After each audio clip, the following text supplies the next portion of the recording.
When the students come into kindergarten, there's a lot of wonder, I guess I could say. So there's some nervousness, there's some anxiety, and there's excitement. They like to help each other. They love to see, people feeling good about getting help, and it feels good to provide help to other people. So the earlier we can start, the better we are. It's like anything, starting to read, you have to do that early on. Learning to share, you have to do that early on. To cultivate citizens of the world that will contribute.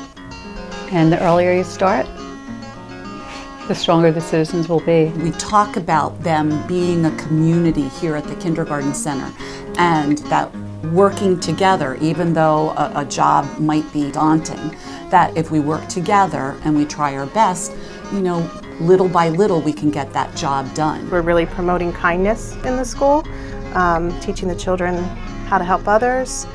So we try to do a lot of service projects. Working with the students here, we have about 670 some students.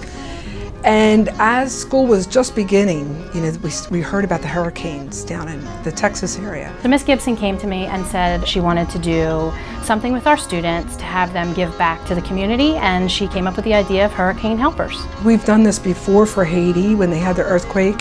We did a big fundraiser for that. They had collected pennies and sent money over. We started out by saying that, think about a penny. You can't buy things much with a penny anymore. And sometimes they just get tossed and put to the side. But if we work together and put all of those pennies together, we get a large amount. We know that our Kindergarten Center students are willing to give anytime that they can for anyone. So I thought, okay, let's do the hurricane then. She and I were talking, and I said, my brother and his family live in Houston.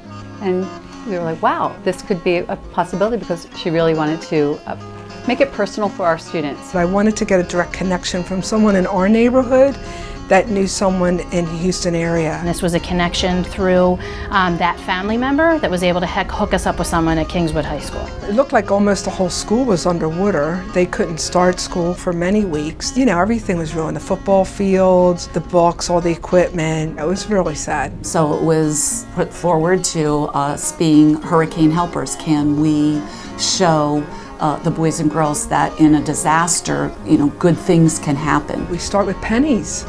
And, just collect your pennies, loose change. Anything that they wanted to donate from themselves and their family. And they would bring it to school. We brought in the money to bring the students. We got bills, dollars, 10s, 20s, and we also got Ziploc baggies with, 8 cents. And it was whatever the kids had, they were willing to give. It was fun and I felt happy.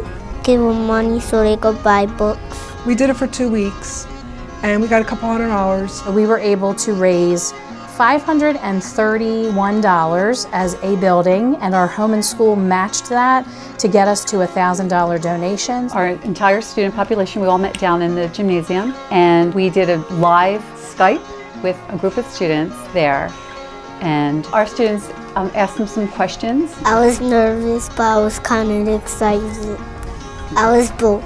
And I think it made the connection even more clear for our students, that they now know the specific students they helped and the difference that they're going to make for them. It helped them realize, even if it just planted the seed, that, wow, I can really do something for someone else. It was a beautiful lesson.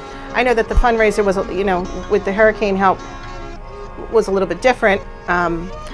But our other service projects, we like to keep within the community as well. They initially had talked about doing a food drive for the holidays for Calvary Food Bank. We asked, what did they really need? And each classroom has a specific item or items that they're collecting. Together, Miss Gibson and Miss Devlin came up with a flyer that we designed and sent home to our families. When they see Olaf, that would remind them to tell their families that, we really want to bring in these items to help the families in our neighborhood. We really want to teach the kids that we're helping local families. We're all limited on the things that our kids can do to get out to help our community, so what better way than to actually put the goods into the box and feel like they're making a difference. I brought in a giant peanut butter and a can of food. Applesauce and pudding. Tin of soup and stuff like that. They can see their progress in the boxes outside the classroom, and they know that it's going to a place where people need food. And just the joy that they get from knowing how much they're giving back made us think that we could do this in lots of different areas. I think the kindergartners learn that no matter how young they are, that if they try their very best, they can make a life of someone else better. I like to help everybody. When I help people, I feel happy. As small as they are, they're only 5 and 6 years old, they themselves, each individually, or as a unit, as a kindergarten center, make a tremendous difference.